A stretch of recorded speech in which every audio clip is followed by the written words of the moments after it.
संयुक्त परिवहन संघ ने अपनी विभिन्न मांगों को लेकर बीते अक्टूबर 2021 को अनिश्चितकालीन हड़ताल के दौरान परिवहन मंत्री मोहम्मद अकबर व जिले में संचालित सीमेंट संयंत्रों के आला अधिकारियों के बीच आपसी कई मुद्दों पर मध्यस्थता हुई, जिसमें स्थानीय सीमेंट कंपनियों ने भाड़ा वृद्धि की मांग व बाहरी ट्रांसपोर्टरों का कार्य बंद कर स्थानीय लोगों को रोजगार के अवसर प्रदान करने की मांग सहित अन्य मांग ट्रक मालिक संघ से रखी थी, जिस पर सभी सीमेंट संयंत्रों ने सहमति प्रदान की थी। लेकिन अब सीमेंट संयंत्र अपने वादों से मुकर रहा है और पुराने ढर्रे पर सीमेंट संयंत्र फिर से काम कर रहा है।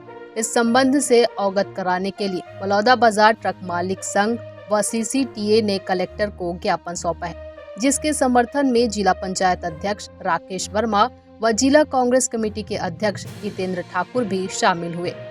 सौंपे गए ज्ञापन में ट्रक मालिक संघ ने प्रदेश के बाहरी ट्रांसपोर्टरों का कार्य पूर्ण रूप से बंद कर स्थानीय लोगों को भरपूर रोजगार के अवसर प्रदान करने व ई-बैंडिंग प्रक्रिया को पूर्ण रूप से बंद करने की मांग की है। साथ ही ज्ञापन में कहा है कि इन मांगों को जल्द ही पूरा नहीं किया गया तो CCTA व बलौदाबाजार ट्रक मालिक संघ को पुनः सड़क की लड़ाई लड़ने को मजबूर होना पड़ेगा, जो संघ कभी नहीं चाहता। लेकिन समस्या पर समाधान नहीं हुआ तो प्रदर्शन की जाएगी। मंत्री जी के समक्ष और हम सारे परिवहनकर्ता छत्तीसगढ़ के सब लोगों के बीच एक समझौता हुआ था। उसमें भाड़ा वृद्धि, स्थानीय लोगों को रोजगार, ये सब मुद्दे थे। और ये 2 से 3 महीना लागू होने के बाद सीमेंट संयंत्र फिर से वही पुराने ढर्रे पे आ गया। और इसका ज्ञापन हम लोगों ने अभी कलेक्टर महोदय को दिया है कि स्थानीय लोगों को रोजगार दिया जाए परिवहन से।